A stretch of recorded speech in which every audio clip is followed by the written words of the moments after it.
1972 was actually the beginning of a very big drought in the region of the Sahel, where I come from. And it is a region that was affected dramatically, so much so that human population was affected. I'm not talking about animals, I'm not talking about vegetation, I'm not talking about food, I'm not talking about land, I'm talking about people. So when you hear that so many people have been affected by drought, by desertification, by famine, or by disease, as long as they are far from you, you see these as numbers. When you take it back home, or when it hits you at home, it is a different story. So it was a moment where my family, my village, my country, my nations were actually deeply affected, and they never recovered what they lost. Some people lost confidence, some people lost their lives, some people lost their economy, some people lost their livelihoods, some had to migrate and never came back, and their children and grandchildren are now living abroad. So what has been destroyed by land degradation, by drought, since 1972 was never recovered.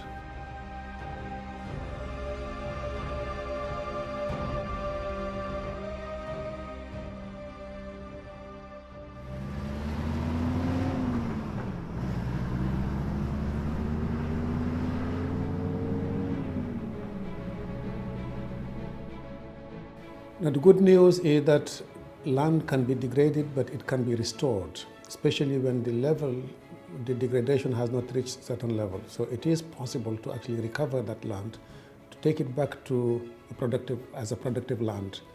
Many examples I have seen all over the world, but I will focus more maybe on the examples I saw in Africa, in particular in the Sahel region, all the way to Ethiopia.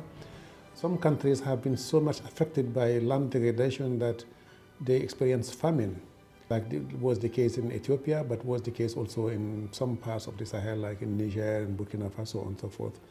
Now, people have built their resilience. They know how to cope now with these extreme events.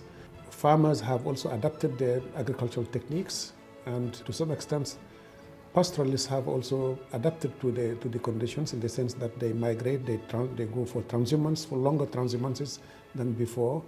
But at the same time, we see that it is possible to restore land. A country like Niger has millions of hectares that have been brought back to life and are now productive lands where they were barren land in the past. But more importantly, we see that situation in Ethiopia, where some of the most affected communities have now restored their land. The water table has gone up, and they are producing once again in a land that was completely degraded.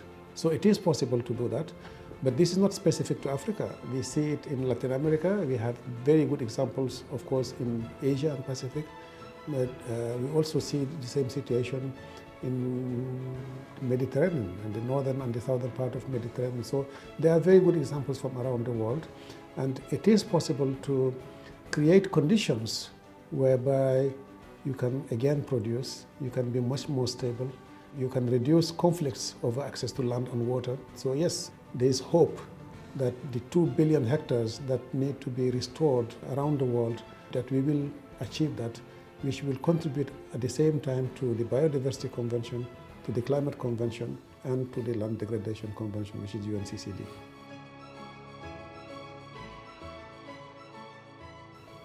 Let's Grow the Future Together speaks to the youth of the world. There are more and more young people that care about nature, that care about their planet, and they're saying that we, maybe the older generation, are spoiling their future. So this is the time for them to actually take action, to grab the opportunity and to say, not only stop land degradation, but restore lands that were degraded. Let's Grow the Future Together also speak to those farmers and pastoralists and fishermen and women whose livelihoods depend on the same land, on the same ecosystems. The water they drink is coming from the same ecosystems. As we know, the water is not coming from a tap.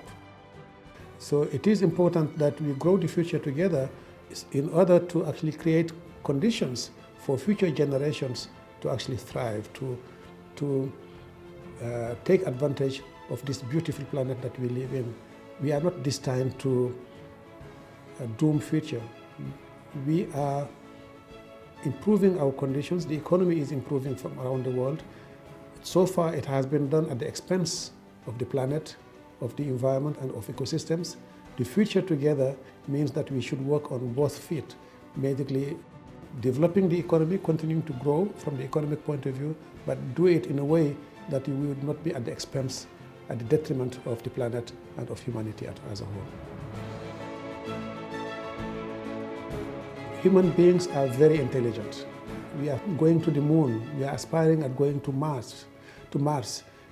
We have created extremely good conditions for our health to improve. We don't see the diseases that were there in the past. Our economy is growing. We have created such technologies that we can have medical surgeries even from afar. So it is possible to change these conditions. So as humanity, we are intelligent enough to know that this is where we need to stop. There's a wall in front of us. And if we are not careful, we will hit the wall, and that will be at our detriment. So we are intelligent enough. We have the institutional memories, we have the technology, we have the knowledge, and now we have the science. We cannot say that we didn't know. The time is now for action. For us, everybody, this is not for governments only or for companies only, it's for every single citizen in the world can do a bit. And bit by bit, it would be possible to build something, a future that is much brighter than what we see forthcoming.